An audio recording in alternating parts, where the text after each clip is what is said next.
What's good, y'all? Happy Friday and welcome back to another video. I'm your host, White Boy Rick, and in today's video we're going to be speaking on two college students from the Bay Area who just received a life sentence for stabbing and killing a police officer in Rome after a drug deal gone wrong. Let's jump into it. San Francisco, California. The deadly altercation lasted just 32 seconds in July 2019. And Wednesday afternoon in a courtroom in Rome, two college students from the Bay Area received life in prison for the stabbing death of an Italian police officer. The verdict came after 11 p.m. Rome time.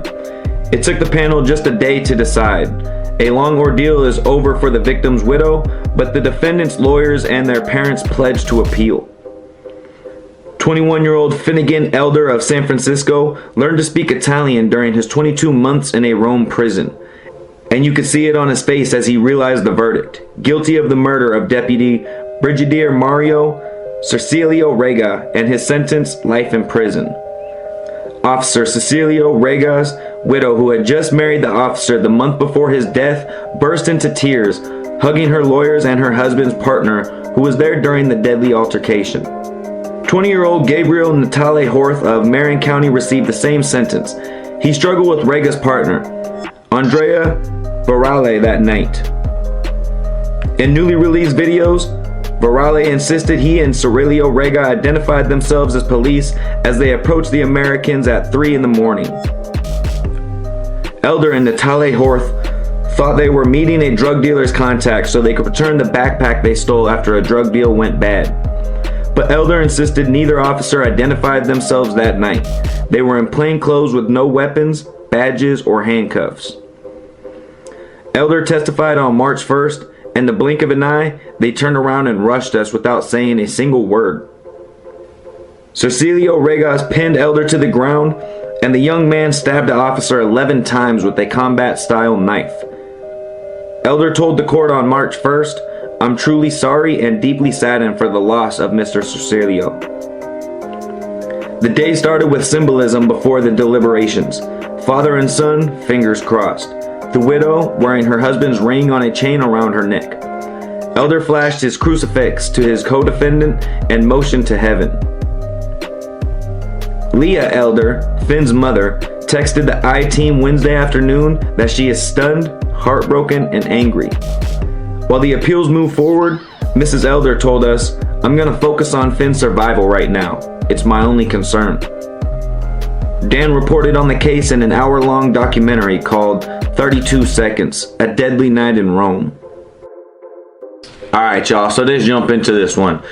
As you guys already heard, this is a pretty wild story right here, and there's a few reasons I wanted to talk about this one particularly. First, let me start off by saying I wasn't there. Obviously, right? So just like with all my stories, everything that I get from the article is what I'm basing everything off of. So since I wasn't there, you know, I don't know exactly what's true and what's not. I'm going off of what has been said in court, right? So first of all, these kids were young college students, right? And it doesn't surprise me they were young, because I mean, kids around that age, you know, low 20s, they tend to make stupid decisions. I think we all do. We all have. That's nothing strange.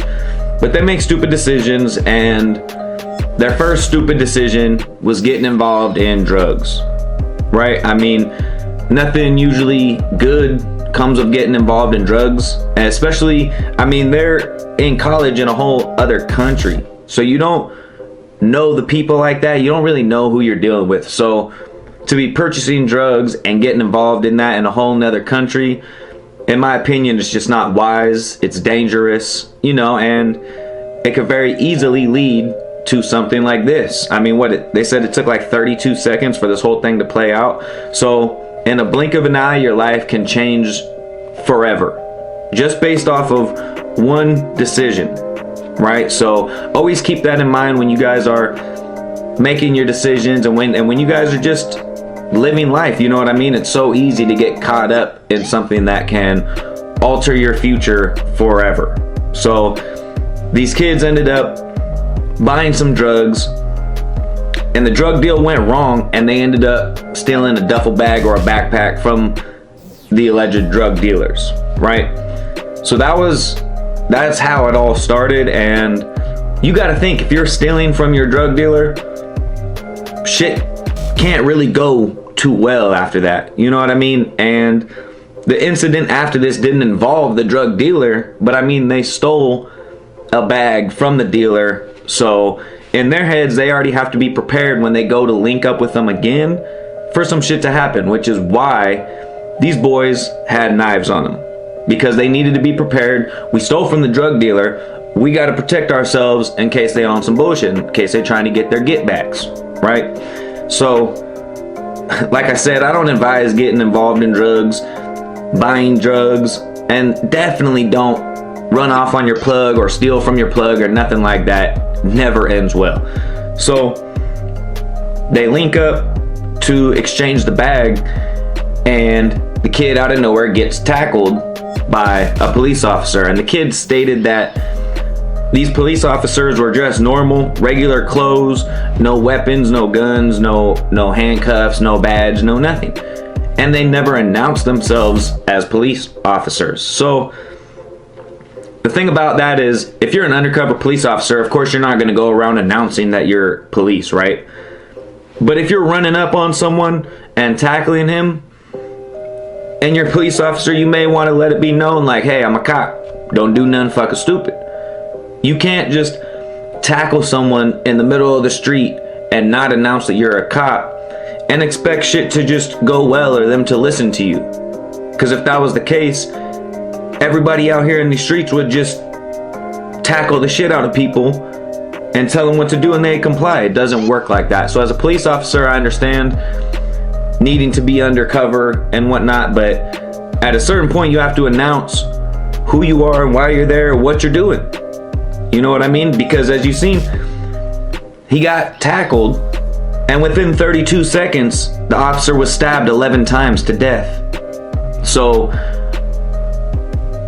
I'm not saying the police is wrong, but you know, maybe it could have been avoided if he had announced who he was and let it be known the severity of the situation before it escalated. You know what I mean? So on that end, just and I don't know if that's the right answer or not, but in my opinion, police who's undercover, who are getting into the mix, like, they're not still watching him. He's running up on him.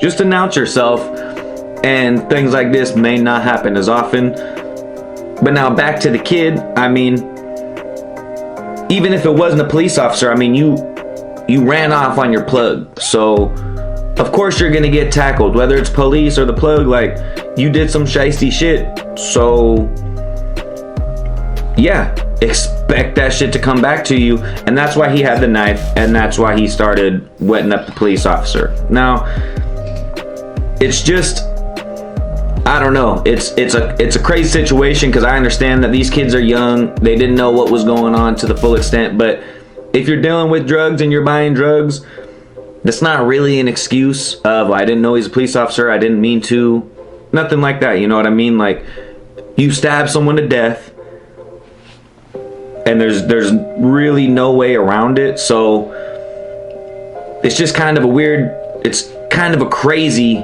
case. You know what I mean? I'm not saying these kids don't deserve life in prison, because at this point I don't know if they can be rehabilitated. If let's say they got 15 years and they served, maybe they would be rehabilitated and be able to be a productive part of society, but also maybe not. I really don't know. It's part of the reason I wanted to make this video, is to ask y'all's opinion. What do you guys think?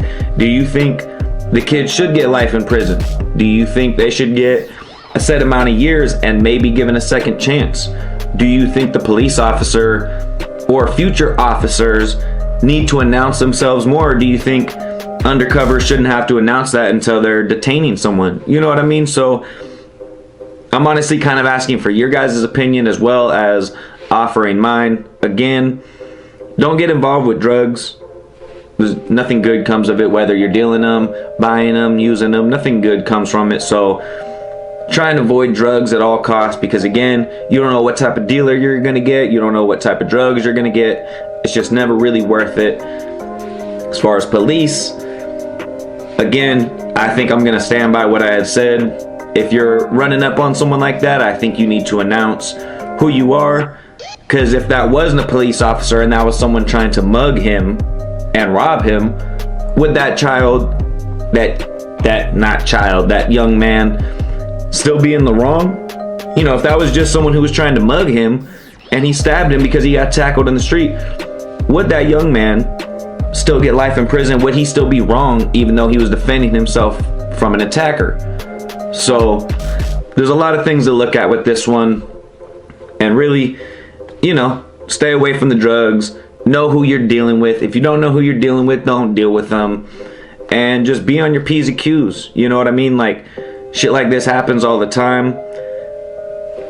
It's crazy. So at this point, these boys received life in prison. The family said they're gonna try and appeal it. We'll see what happens. But honestly, let me know in the comment section, because I'm really interested on this particular case to know how you guys feel. And you know, maybe you guys can persuade me to think differently, or to see it from a different point of view. But hey, I appreciate y'all for rocking with me. If you like this video, make sure you hit the like and subscribe button. Make sure you turn the notification bell on so you can see it first. If you want to support the channel, make sure you click the links in the description below. Also, make sure you share the video to everybody you know. We almost at 250 subscribers, and you already know when I reach 250, I'm gonna do another giveaway. So make sure y'all keep sharing the channel. Make sure y'all keep supporting. But as always, it's White Boy Rick. Till next time.